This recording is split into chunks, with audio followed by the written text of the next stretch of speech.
अस्सलाम वालेकुम। मैं सलमान रिजवी फिर से एक बार आपके बीच। कल मुमरा शहर में एक ऐसा केस आया है कि सुन के बड़ा अफसोस लगा कि एक 13 साल की नन्ही बच्ची जो दर बदर भटकती रही अपने इलाज के लिए, लेकिन किसी भी हॉस्पिटल ने उसको इलाज के लिए नहीं लिया। उन्होंने बुरहानी हॉस्पिटल में गई, वहाँ से उनको भगा दिया गया। उसने रहमानिया हॉस्पिटल में गई, वहाँ से उसे भगा दिया गया। उसने बिलाल हॉस्पिटल में गई, वहाँ से उसे भगा दिया गया।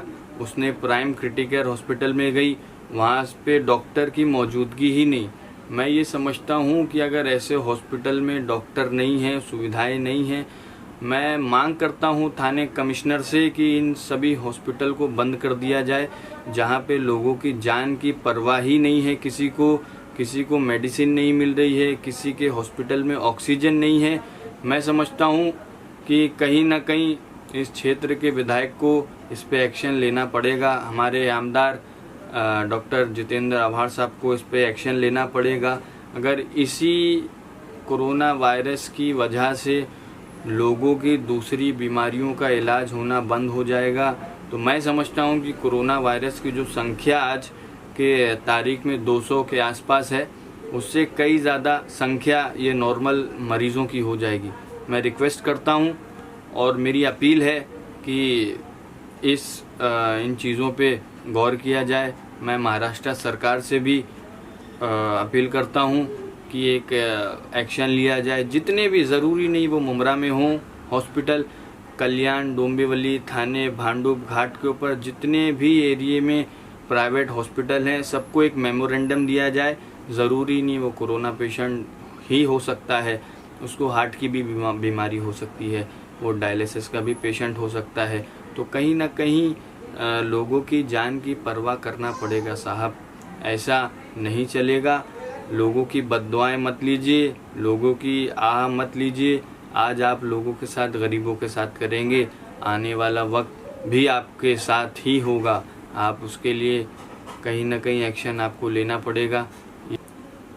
और सबसे अहम बात यह है कि जो सरकार ने हर ज़िले में, हर डिस्ट्रिक्ट में, हर सिटी में एक कोरोना से लड़ने के लिए एक सेंटर तैयार किया है।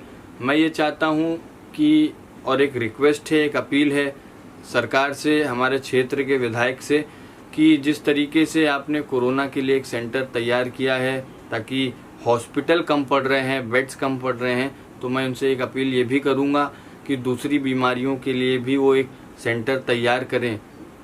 कई हॉस्पिटल इस कोरोना की वजह से दूसरे पेशेंट्स के, दूसरे मरीज़ के जो भी इलाज चल रहे हैं उनको लिया नहीं जा रहा है हॉस्पिटल में, और कई लोग ऐसे हैं जो डर के मारे किसी हॉस्पिटल में भी नहीं जा पा रहे हैं। जब वो लोग जाते हैं तो सबसे पहली जो चीज़ उनके सामने आके खड़ी होती है वो है कोरोना वायरस। तो उनके जहन में जो कोरोना वायरस बैठ चुका है, मैं ये रिक्वेस्ट करता हूँ कि आप अपने क्षेत्र के में जो भी प्राइवेट हॉस्पिटल हैं उनको मेमोरेंडम दें ताकि दूसरी जो बीमारियां हैं उसका भी इलाज अपने मुमरा शहर में हो सके। इन्हीं बातों के लिए आपके दरमियान आया था। मैं एक और अपील करना चाहता हूँ मुमरा शहर वासियों से, मुमरा की जनता से, जब तक इस तरीके की लापरवाही ख़त्म नहीं होती, मैं आपके दरमियान आपकी आवाज़ बन के आता रहूँगा। अपना ख्याल रखिए, अपने बच्चों का ख्याल रखिए, अपने माँ बाप का ख्याल रखिए। जय हिंद, जय महाराष्ट्र, खुदा हाफिज़।